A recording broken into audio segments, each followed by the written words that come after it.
किसी भी फसल की ज़्यादा पैदावार लेने के लिए खाद प्रबंधन एक महत्वपूर्ण स्थान रखता है और हम ये भी जानते हैं कि जाने अनजाने में रासायनिक खादों के अधिक प्रयोग या असंतुलित प्रयोग से मिट्टी का स्वास्थ्य तो गिरता ही है, साथ में पैसे भी बर्बाद होते हैं। तो आज मैं सत्यजीत सिंह जेयू एग्री साइंसेज के ज्ञान सागर प्रज्ञान में आपको खाद संबंधित कुछ बात करना चाहता हूं। पहले हम ये समझने की कोशिश करते हैं कि आप जो भी खाद, रसायन खाद जैसे यूरिया, डीएपी, सुपर आदि जो अपनी फसलों में प्रयोग करते हैं यानी कि डालते हैं, उसमें से आपकी फसल कितना उपयोग करती है। तो दो शब्द मैंने बताए, प्रयोग जो डाला, उपयोग जो डाले हुए में से फसल ने खाया।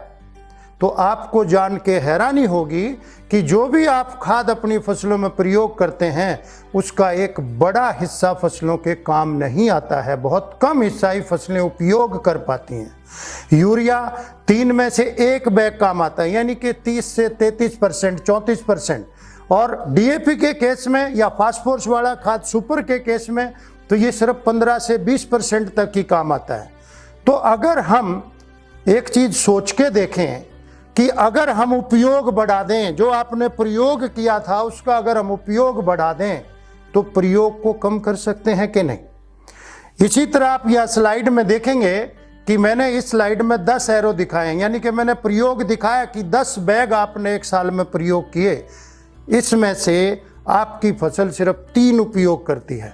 तो अगर 3 की जगह 5 उपयोग होने लगे तो आपको 10 बैग देने की जरूरत नहीं है, आपका काम 7 में भी चलेगा।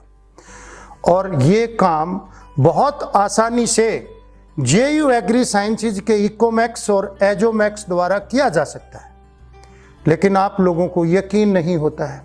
उस यकीन को दिलाने के लिए आप यहाँ पे उन संस्थानों की सूची देखेंगे जिनसे आपको पता चलेगा कि इकोमैक्स के प्रयोग से रसायन खाद घटा के पैदावार को बढ़ाया जा सकता है।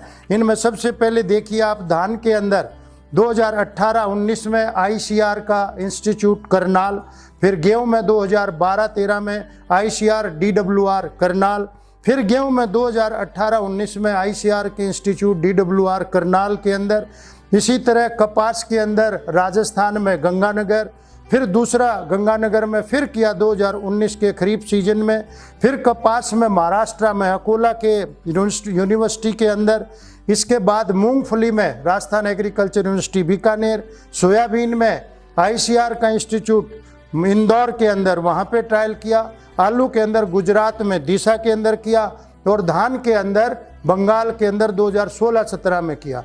इन सभी ने एक चीज़ हमको बताई कि रसायन खादों के प्रयोग को घटाकर एजोमैक्स और इकोमैक्स के प्रयोग से हम अपनी पैदावार को बढ़ा सकते हैं। अब सही समय है, आप एजोमैक्स 10 ग्राम प्रति एकड़ बीज के साथ मिला के मिट्टी में इस जीवाणु को पहुंचाएंगे, और बीज के साथ नहीं मिला पाए तो यूरिया के अंदर मिला के भी हम इसको अपनी ज़मीन के अंदर पहुंचा सकते हैं। इसी तरह इकोमैक्स प्लस डालते हैं, इकोमैक्स प्लस तो 4 किलो, जी डालते हैं तो 2 किलो, इसको भी आप इकोमैक्स प्लस को यूरिया के साथ मिला के या इकोमैक्स जी को डीएपी के साथ मिला के अपनी फसलों में डाल सकते हैं। तो इस तरीके से हम अपनी मिट्टी को भी उपजाऊ रखेंगे, हमारा खर्चा भी कम रहेगा, आमदन भी बढ़ेगी, मिट्टी मुस्कुराएगी। धन्यवाद।